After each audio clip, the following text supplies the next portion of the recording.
Jadi sebuah kecemasan itu adalah suatu perasaan yang timbul pada saat, adanya kekhawatiran bahwa sesuatu yang buruk akan segera terjadi.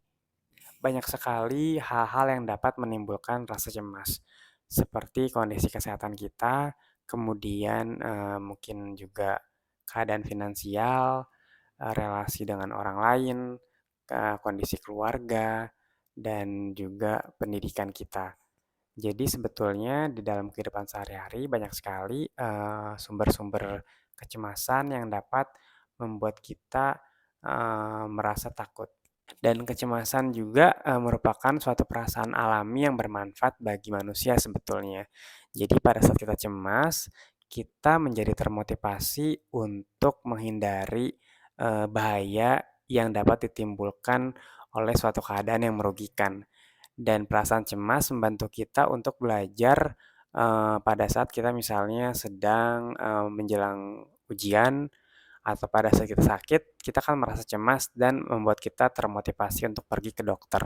Kemudian perasaan cemas pun dapat, membantu kita menginterpretasikan mana suatu sumber ancaman atau bahaya, mana hal yang memang bukan suatu ancaman.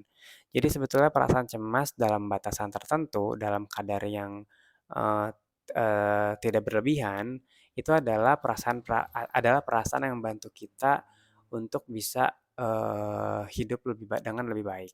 Sebetulnya mengalami kecemasan itu adalah sesuatu yang normal, bahkan itu dapat membantu kita beradaptasi dengan lingkungan, luar.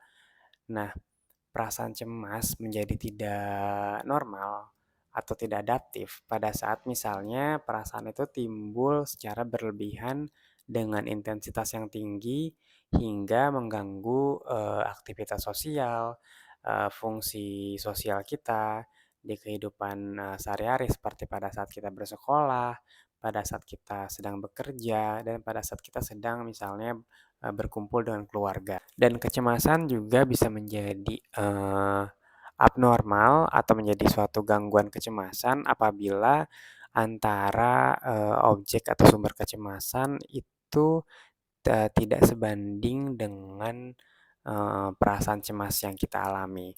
Artinya perasaan cemas kita sangat berlebihan, sampai-sampai kita merasa hal-hal kecil yang seharusnya tidak kita takuti menjadi sangat menakutkan dan sangat membuat kita, eee, terganggu secara emosional. Atau bisa juga kita merasa cemas ketika misalnya sebetulnya tidak ada gangguan dari luar.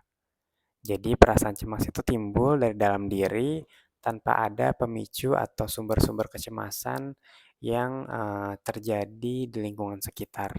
Nah, beberapa tipe gangguan kecemasan yang bisa didiagnosa menggunakan DSM, adalah, eee, tipe gangguan kecemasan menyeluruh atau generalized anxiety disorder, kemudian ada serangan panik atau panic attack, kemudian ada obsessive compulsive disorder, ada fobia sosial, fobia spesifik, dan juga ada agorafobia.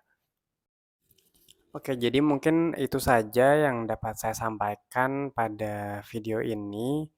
Terima kasih sudah menonton sampai dengan akhir video.